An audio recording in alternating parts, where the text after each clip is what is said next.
The TED Talk, Responsible Consumption, the Soft Power Storytelling by Guido Peluso's main message is we have to change habit and we should use stories to do so.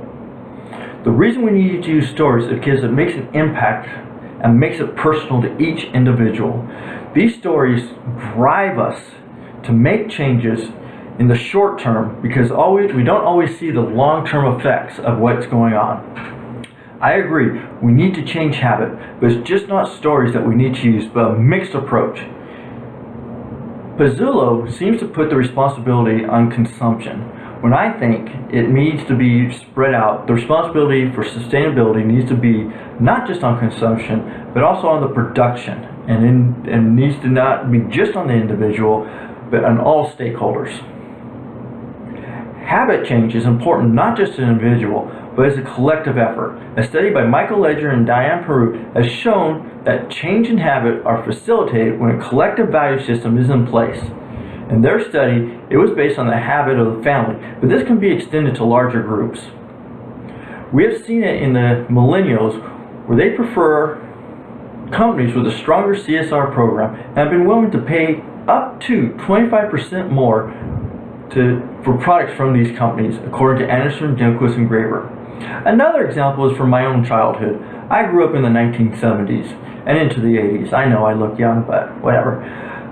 The program that I remember from my childhood that changed habits was for littering.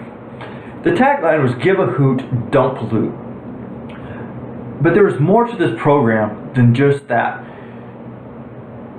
To make it an effective program, habits had to be changed, and habits had to be changed across generations. For my parents and my grandparents' generations, the "Give a hoot, don't pollute" didn't seem to resonate with them, so they had to find other ways to change those habits. And the other way to do it was by a $500 fine if you were caught littering. Today, $500 isn't a significant amount of money. So just think what it was back in the late 70s, and this was about 76, 77, that time frame. This fine helped change habits of the older generation. But for those habits to extend and for the sustainability of this littering program to be long-term, the habits of everyone had to change. And that's where the "Give a hoot, don't pollute" came in. People growing up with that in their head changed their habits long term, where it became unacceptable to litter. And those habits help change and make sustainability a long-term solution. But what is that link between production and consumption? The definition of production is simply the making creations of goods and services, and consumption is the use of those goods and services. Think about something like bottled water. If there was no need, no want, no consumption of that service, there would be no need to produce that service.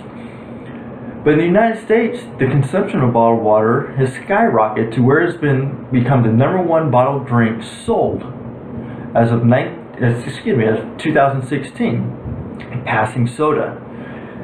So, since the consumption is so that high, we produce that product. Looking at different companies, I started off with Walmart. They had a goal with their truck to fix their truck efficiency by the end of 2015 compared to 2005, which they exceeded. This was done by developing a fleet that used advanced aerodynamics to increase fuel efficiency, and also they used hybrid trucks. I feel that Walmart does not always get the credit they deserve because many feel they only put in CSR programs that seem to help them financially, according to Chandler's book, Strategic Corporations and Social Responsibility. Making their trucks more aerodynamic saves them millions of dollars each year, but it also has benefits for both the consumer stakeholders and the environment. For certain consumers, it keeps prices low, which is why people go to Walmart.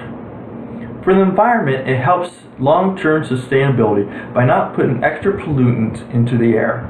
So while Walmart is making money and making profit with their sustainability program, it is helping all stakeholders, including the financial stakeholders in the company, the stockholders. If Walmart didn't have an eye on profit when putting in this program, they could go out of business. And what help would that be to anyone? We like our companies to be responsible, but remember, companies cannot operate without a profit. And so even though Walmart's sustainability might be based on where they can make money or save money, overall they're doing things to help the environment, to help people, and help their stakeholders. Another company I looked at was Johnson & Johnson.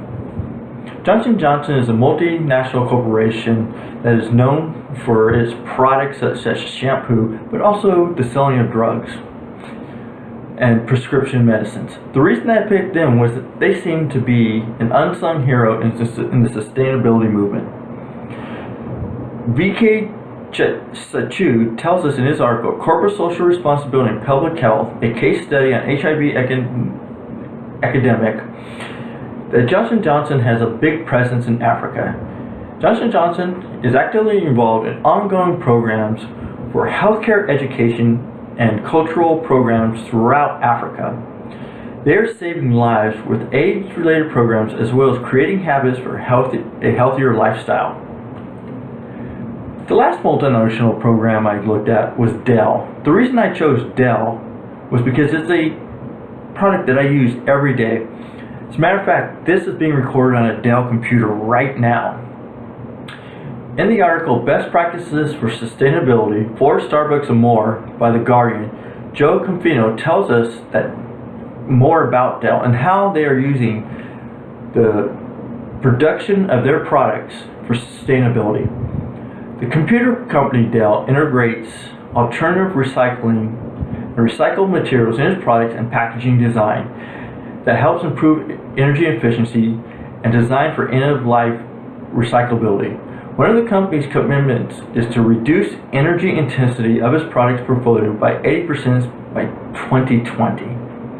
All of these multinational corporations are making efforts for long-term sustainability in the United States and the world, because most of these are worldwide, or all of these are worldwide corporations. But looking at this video, why is it important? This video is important because it brings up the fact that we do need to change habits to be able to change the way we live.